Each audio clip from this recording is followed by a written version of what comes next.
हाय viewers मैं प्रियंजन Kumar MS Excel के एक नए ट्यूटोरियल के साथ आपके सामने में हाजिर हुआ हूं। आज के इस ट्यूटोरियल में मैं आपको डाटा के टैब के अंदर टेक्स्ट टू कॉलम्स ऑप्शन के बारे में बताने जा रहा हूं। देखिए, टेक्स्ट टू कॉलम जो ऑप्शन होता है ये किसी एक सेल में लिखे हुए टेक्स्ट को अलग अलग कॉलम्स में डिवाइड करने का काम करता है, चाहे वो टेक्स्ट स्पेस के साथ में हो चाहे वो टेक्स्ट बिना स्पेस का हो।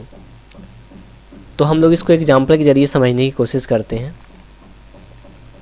मैं यहाँ पे कोई मैटर टाइप कर रहा हूँ, जैसे मैंने लिखा my name is Priyaranjan Kumar.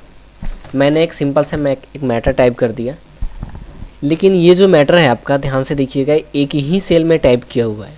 देख रहे हैं, एक ही सेल में टाइप किया हुआ है। कैसे पता लगेगा? जब आप फार्मूला बार में देखेंगे तो आपका ये मैटर पूरा एक ही सेल में दिखेगा। इसको हम लोग एक ही सेल में एडजस्ट कर लेते हैं, चूँकि ये लग रहा है कि आपको अलग अलग सेल में लिखा हुआ है। तो इसको एडजस्ट करने का तरीका मैंने पहले बता दिया हुआ है, फिर से बता दे रहा हूँ। बी और सी के बीच में जो लाइनिंग आ रही है, आप इस पर डबल क्लिक करेंगे तो आपका पूरा मैटर एक ही सेल में दिखने लगेगा। तो मैं ये चाहता हूँ कि ये जो मैटर लिखा हुआ है और जहाँ जहाँ पे स्पेसिंग दी हुई है, ये मैटर मेरा अलग अलग सेल में अलग अलग कॉलम में डिवाइड हो जाए। तो उसका क्या तरीका है? तो सबसे पहले उस मैटर को आप सिलेक्ट करें जिसको आप कॉलम में डिवाइड करना चाहते हैं। तो यहाँ पे मैंने सिलेक्ट कर दिया इसको। अब जाएंगे टेक्स्ट टू कॉलम।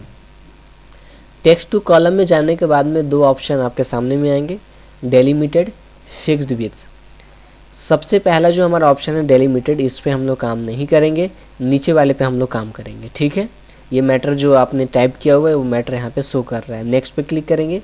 ये देखिए डाटा प्रीव्यू, जहाँ जहाँ पे आपने यहाँ पे स्पेसिंग दे रखी है वो कॉलम में अंडरस्टैंड कर रहा है ये अपने आप। यानी कि इसके समझने का मतलब ये हो रहा है कि वो इस चीज़ को समझ रहा है कि जहाँ पे आप पे स्पेस दे रहे हैं वहाँ पे आप कॉलम देना चाहते हैं। तो ये अपने आप इसने कॉलम को जनरेट कर लिया। ठीक है, नेक्स्ट पे क्लिक करेंगे।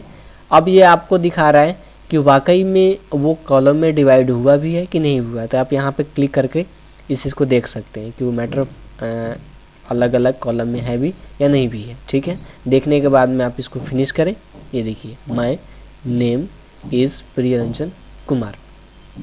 ये जो मैटर आपका आ रहा है अलग अलग कॉलम में आपका डिवाइड हो गया। लेकिन अगर आप कोई टेक्स्ट को टाइप करते हैं और वो बिना स्पेसिंग का अगर मैटर हो और उसे आप कॉलम में डिवाइड करना चाहते हैं तो उसका क्या मेथड है मैं आपको बता देता हूँ। तो बिना स्पेस का मैं एक मैटर टाइप कर लेता हूँ, my name is Priyaranjan Kumar.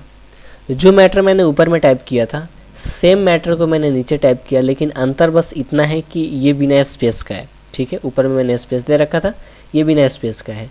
तो इस टाइप का अगर मैटर हो बिना स्पेस का तो इसको कॉलम में कैसे डिवाइड करें मैं आपको बता देता हूँ। तो सबसे पहले जिस भी टेक्स्ट को आप कॉलम में डिवाइड करना चाहते हैं उसको सिलेक्ट करें। ये देखिए, अगर हम इसको सिलेक्ट नहीं करते हैं और तब इस पर क्लिक करते हैं तो देखिए क्या एक मैसेज आ रहा है, no data was selected to parse. यानी कि वो डाटा को फाइंड नहीं कर पा रहा है। तो ये बता रहा है कि पहले आप उस डाटा को सिलेक्ट करें जिसको आप कॉलम में डिवाइड करना चाहते हैं। तो हम इसको सिलेक्ट करते हैं। अब इस पर क्लिक करते हैं। क्लिक करने के बाद में देखिए पहले जिस पे आप काम कर रहे थे वो नीचे वाले सिलेक्ट कर रहा था, फिक्स्ड विड्थ पे आ रहा था, लेकिन अब डेलिमिटेड पे आ रहा है। तो आपको क्या करना है कि जब भी काम करना है तो नीचे वाले पे काम करना है। अगर ऊपर वाले पे काम करेंगे तो अलग अलग एक कॉलम में डिवाइड नहीं हो पाएगा। ठीक है, तो हम लोग नीचे वाले पे क्लिक करेंगे। ये आपका मैटर है, ये मैटर दिखा रहा है कि आपने जो मैटर टाइप किया वो ये रहा। नेक्स्ट पे क्लिक करते हैं।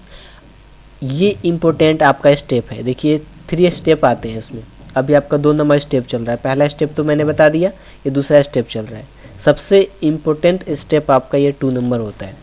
इसमें आपको कॉलम को अपने आप से सिलेक्ट करना होता है। कैसे? अब जैसे यहाँ पे लिखा हुआ है कि माय, अब चूंकि माय के बाद में आप एक कॉलम देना चाहते हैं तो माय के बीच में जाकर आप यहाँ पे नॉर्मल क्लिक कर देंगे तो एक कॉलम बन जाएगा। उसी तरह से नेम के बाद में आप कॉलम देना चाहते हैं तो यहाँ पर क्लिक कर दें। जहाँ जहाँ पे भी आप कॉलम देना चाहते हैं वहाँ पे आप क्लिक करते जाएं। क्लिक करने के बाद में आप नेक्स्ट पे क्लिक करें। और यहाँ से आप चेक करें कि जो मैंने कॉलम बनाया वो प्रॉपर वे में वर्क कर रहा है या नहीं कर रहा है। देखिए वर्क कर रहा है, ठीक है। अब आप फिनिश कर दें। ये देखिए my name is Priyaranjan Kumar, जो मैटर आपका ऊपर में आ रहा है सेम मैटर आपका नीचे भी दिख रहा है, ठीक है। तो चाहे मैटर आपका स्पेस के साथ में हो, चाहे वो मैटर बिना स्पेस के साथ हो, दोनों कंडीशन में आप उस टेक्स्ट को अलग अलग कॉलम में डिवाइड कर सकते हैं।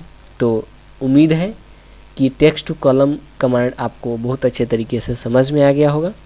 तो नेक्स्ट ट्यूटोरियल में एक नए चैप्टर के साथ आपके सामने मैं हाजिर होऊंगा। तब तक के लिए मुझे इजाज़त दीजिए। नमस्कार।